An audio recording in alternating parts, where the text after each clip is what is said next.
and ask David to join us here. David, welcome to the stage. We'll be talking about building trust and developing relationships. Welcome. Thank you, Jeffrey. Thank you for having me here. It's good to be here.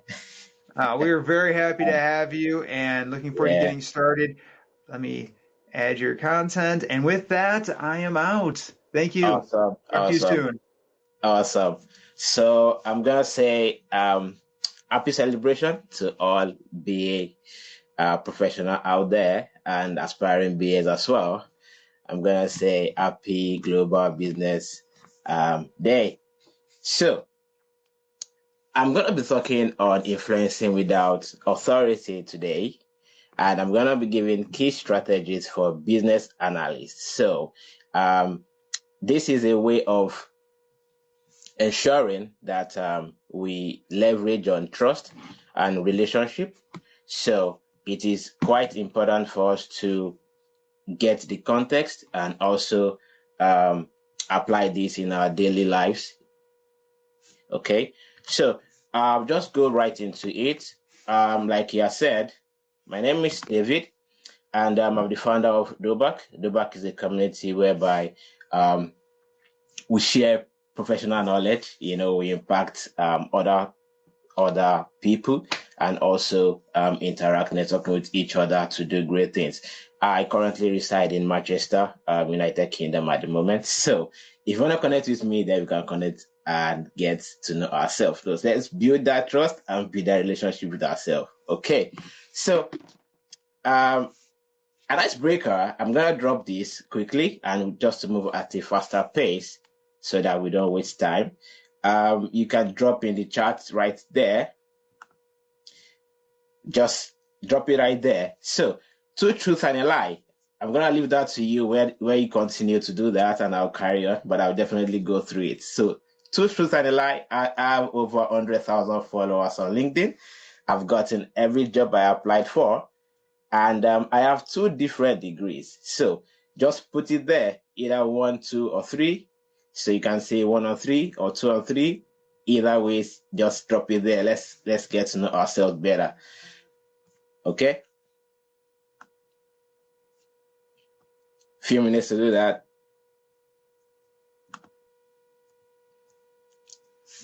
Okay, 2 is a lie. I see. 2 is a lie. Okay, are you so sure?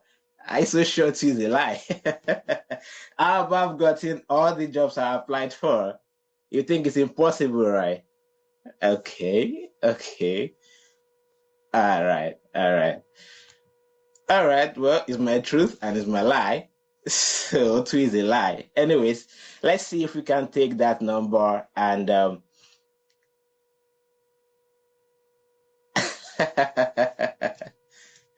right, let's go on. So without further ado, let's go on. You can connect with me via LinkedIn. Okay. So this is an overview of what we are learning today, right? It's just for us to understand, what we need to know. But before we go into that, I would like to ask you a few questions. And these are rhetorical questions that I will expect you to ponder on. And that will give us a context into what we are speaking on, or what I'm speaking on today, what we are learning today. So the context here is, does leadership require authority? That's the first question to you. Does leadership require authority? And what happens if you don't have any authority? So as a business analyst, you have the skills, right? But you don't have any authority. Can you still lead? If you don't have the authority needed, can you still lead? Can you still make change happen without authority? All right? Can you still make change happen without authority?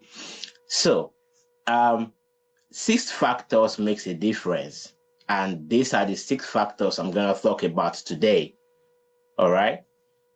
Okay, so I'm going to give you a quick story into what I'm saying today. A quick story that will give us the understanding and what it means to have influence. what it means to influence people, to be influential, what it means for you to build that trust and to build the relationship that is needed. All right. So, a quick story. Now, I'm a storyteller, and everyone can relate. We are storytellers. Okay. So, a quick story. Once upon a time, right, a friend of mine, her name is Sarah. Okay. So, she's working with this firm, and the firm is doing perfectly well. All right. They were doing good. However, there comes a time whereby you need to scale things, when you need to ensure that you transform what you have to have efficiency. So the the CEO said, announced and said, what, there's a critical initiative, for us to overhaul our CRM system. Right. Now, I said Sarah. Sarah is a business analyst. Okay, Sarah doesn't have any title. She doesn't have any formal authority in this company. However, Sarah has something, that she brings to the table. So I know there's this saying, what are you bringing to the table? What are you offering?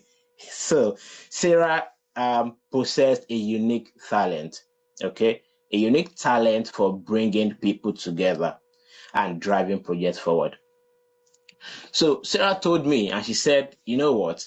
I saw this coming, right? I knew this project, was vital for the company's future. But she also recognized the challenges, it would face without proper stakeholder buy-in. Stakeholder buy-in is you putting people together to ensure that they adapt to change. And we all know that sometimes it's difficult, right, for people to transition into that change. There's this blocker that you experience. Oh, you know what, we are fine with what we're doing at this time. We are okay with what we have at this time. Why are we scaling? Why do you want to? Why are you stressing me? Let me use that word. So Sarah said, you know what? I started by having, charts. This is building relationship and trust. Okay. So she started by having informal coffee chats, with key team members from different departments. So she ensured that she listened, to their points and ideas. And I've heard a lot of speakers today, said she mentioned particularly, while I was in the India session, so she mentioned particularly about effective communication, active listening, and I said this person has already, like, she dubbed from my slide. So, listening intently. So Sarah listened to their pain points. Now, through this conversation, she built a network of allies and gathered valuable insights. So what did she do? She was able to own the knowledge. Sarah crafted a compelling vision, for the project. So while doing this, she created a presentation because she is technically sound, and business-wise she's sound as well. But she doesn't have that title and she lacks authority.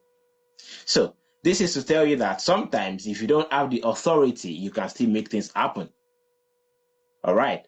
Now, she created a presentation that showcased how the new CRM would address each department's needs and aligning, with the company's overall goals. So while doing this, in her expertise, she has gained credibility to her proposal. I will talk about that later. Credibility. Just put that aside. Remember, credibility.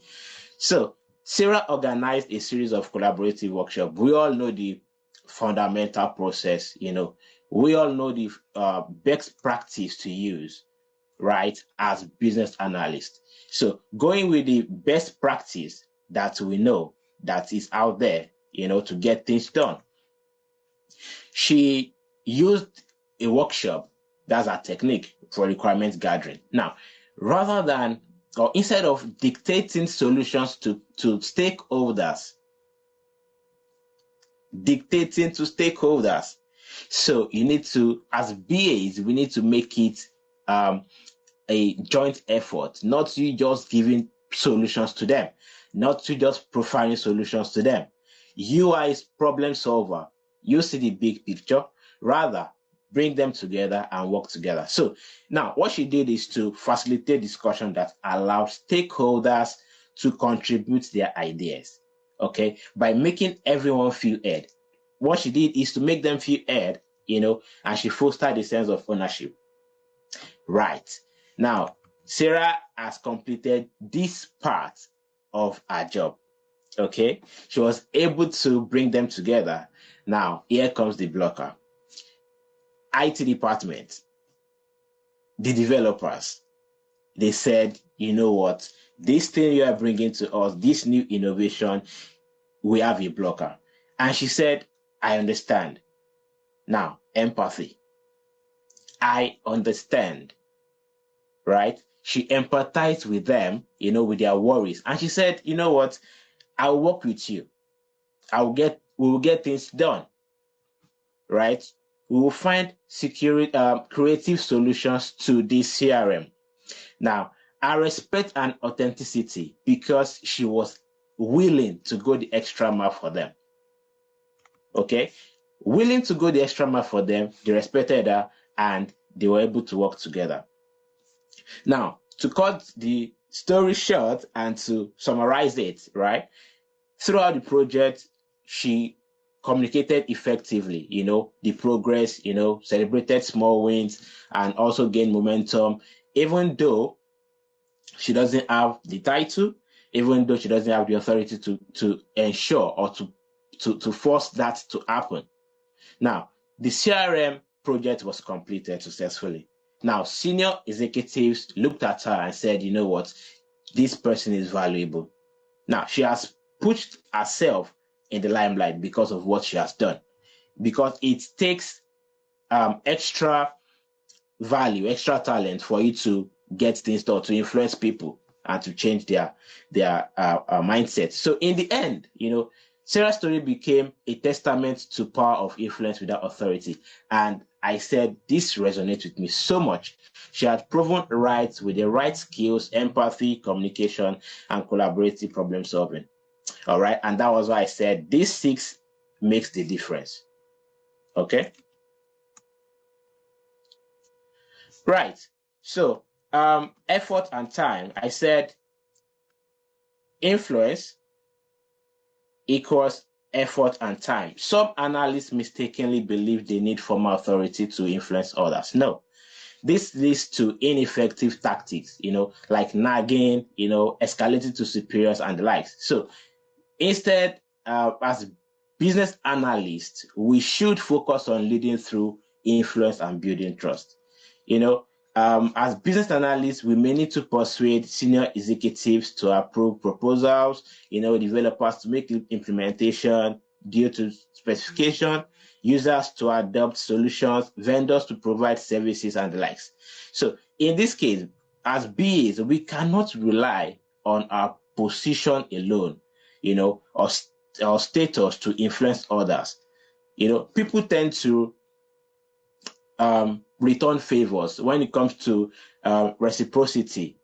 So effort and time, and I would use Sarah as a case study. That was why I said that's a little story to give a context to what I will say today.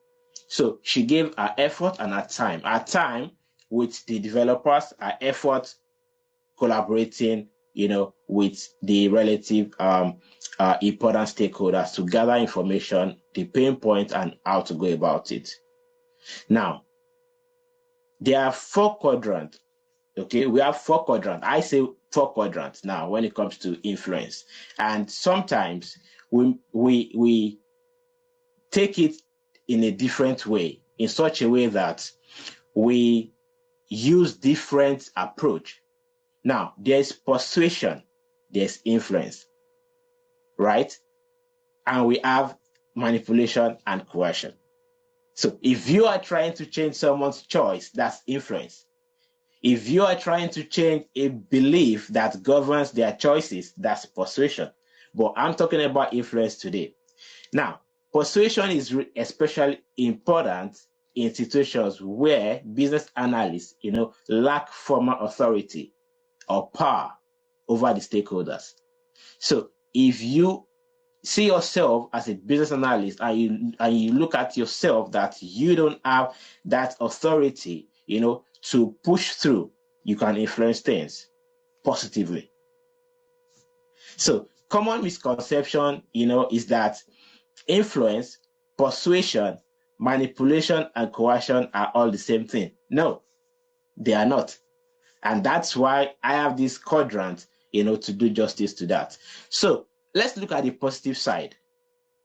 The positive side here is that as long as the intent of your influence or persuasion is to benefit everyone involved. Now, Sarah, her influence is to benefit the organization and also to foster relationship, foster collaboration, amongst the team members. So if your intent and if the intent of your influence or persuasion is to benefit everyone, then we can usually assume, that it's a net positive effort, right? Because if you look at the negative part, when most people are uncomfortable and when you encounter people nagging, people dragging their feet, people not adapting to change, is that when most people are uncomfortable with influence or persuasion, it is usually when done, right, with the sole intention of benefiting the person doing the influencing. I know some people will ask me and say, you know what, why did she have coffee chat with them? Is that not manipulation? I will leave that quadrant to answer your question, but drop your questions. I will take them later on. Let's go on. So now that you know what influence is, how do we ensure that we deliver justice to that we do justice to it? How do you communicate effectively? Now, effective communication is the cornerstone of influencing without authority. And I'll take that again. Effective communication, you can't do without it. Is the cornerstone of influencing without authority. So as a business analyst, you should, do the following things. Practice active listening. It is really important. If you see these two guys here, you see that they have an object, somebody's speaking, somebody's listening. So if you are not listening right, you might not get what the other person is saying. Focus on understanding needs and concerns before responding. So we need to also adjust our communication style in such a way that it resonates with the stakeholders' role, the knowledge level, and interest. So we must tailor our message to our audience. You must tailor your message. What you are saying should resonate with the other party. And that was what Sarah did.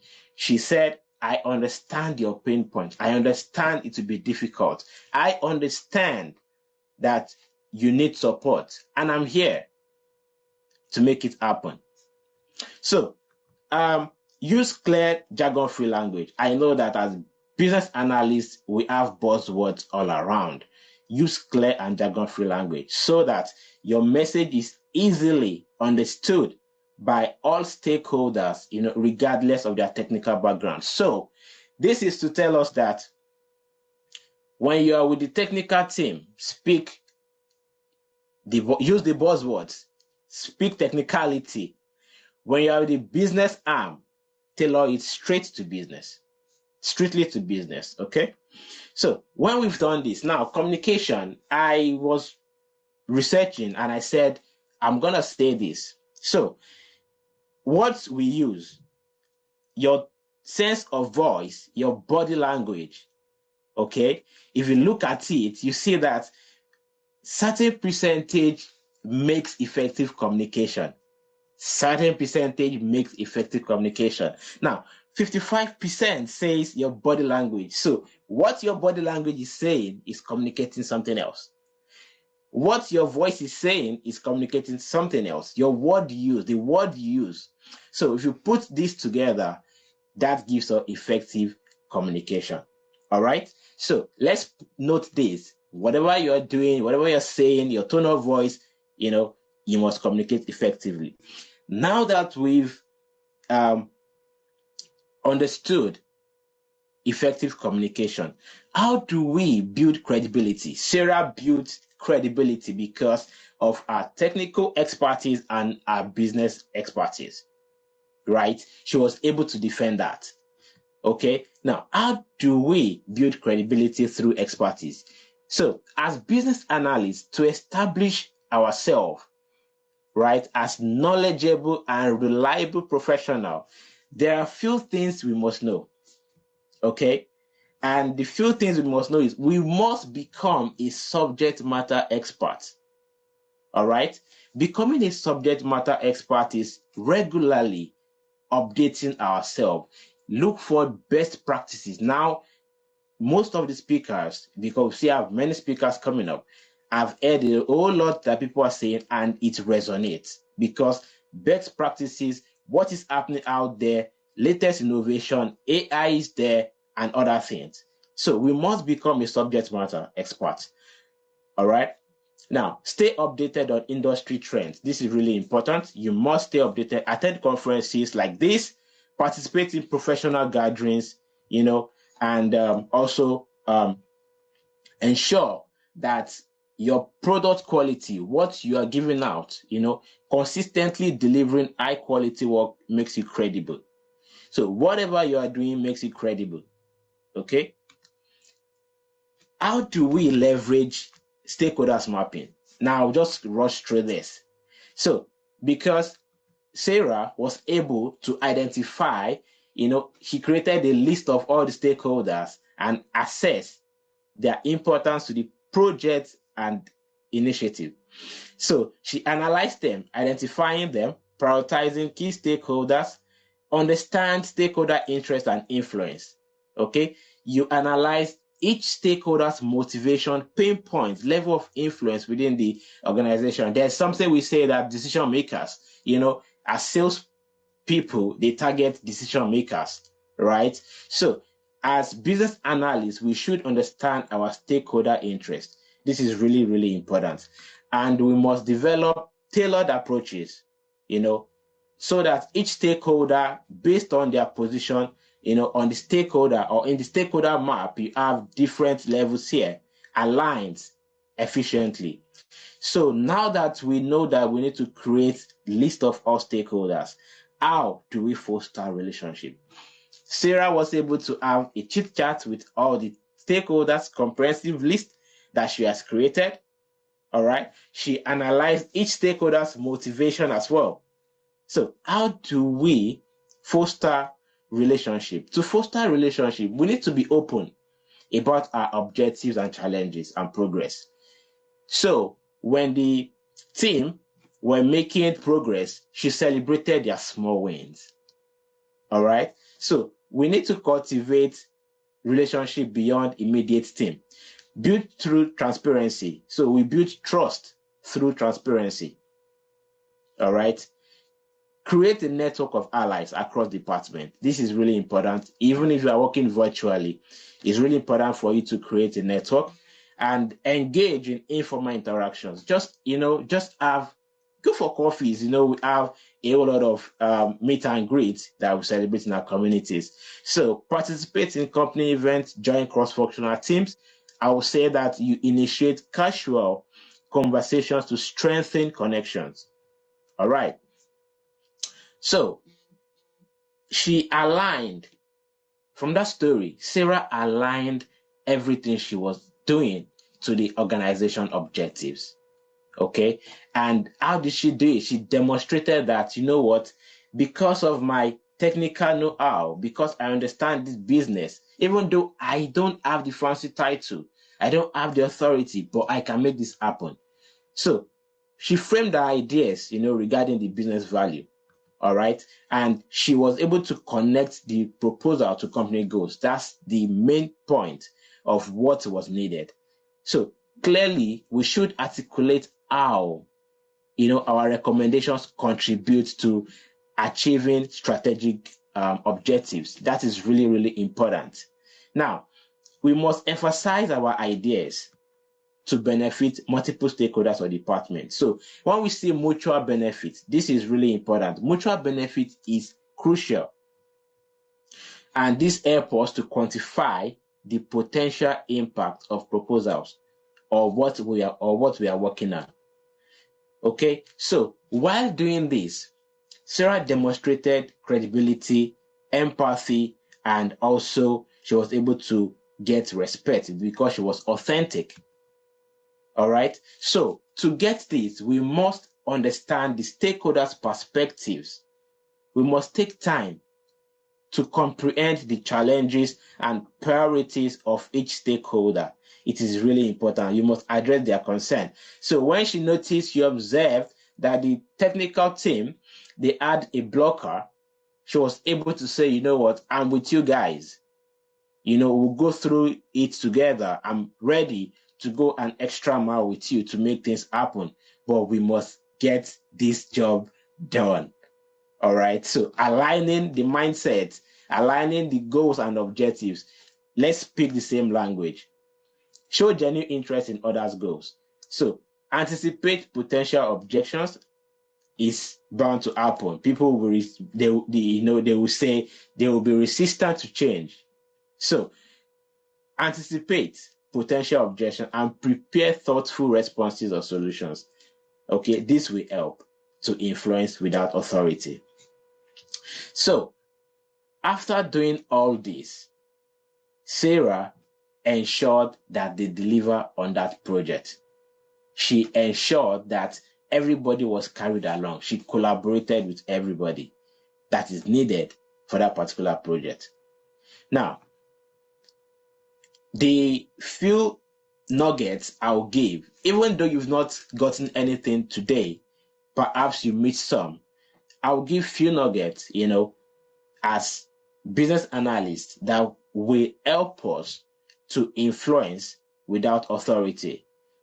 So the first one is always start with the why. We know the 5 whys, the H, we all know that, okay? But start with the why behind the project so that you see the big picture. Understanding the business drivers helps in aligning solutions with organized goals.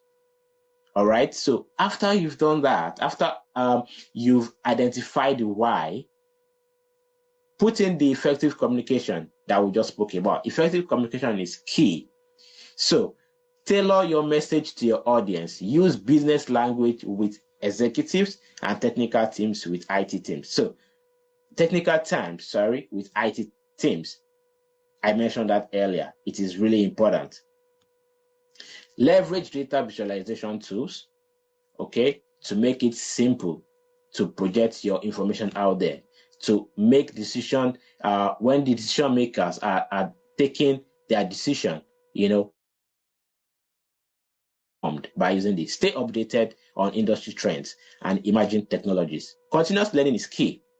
It's crucial in the rapidly evolving business landscape. So you must keep yourself updated as business analysts. You must learn, you must collaborate, you must get yourself in a community that will add to you, share knowledge, transfer, share knowledge and ensure that you understand the best practice that's going out there. I'm always keen on best practice as business analyst. So develop a toolkit of various analysis technique. SWOT, PERSO, we all know that. So develop a toolkit that resonates with what you are doing. And when you have a toolkit, it adds to your ability to show that you are credible. Okay? Going on, practice active listening during stakeholder interviews. Okay? Often we say that what's not said is as important as what is said. Don't assume. Assumption, you have to ensure this is what this person wants and this is what I'm going to give to you. So it is important. Don't assume. What's not said is as important as what is said. Be solution oriented but remain objective. So our role is to provide unbiased analysis. Now, what Sarah did, Sarah said, organize a workshop, right, I won't dish out the answers to you, but we will collaborate and work on them together. Document everything. While I say document everything, but don't take on admin role. I used to say that, as business analysts, while gathering your requirement, don't become a secretary. I'm not saying being a secretary is bad, but I'm saying focus on what you are doing, right? Don't jump on the admin role of you not getting the right information or missing out on information while you are gathering your requirements. Okay, so clear, concise documentation saves time and reduces misunderstanding in the long run. This is really important. For you to influence without authority, you must document everything. However, they must be clear and concise.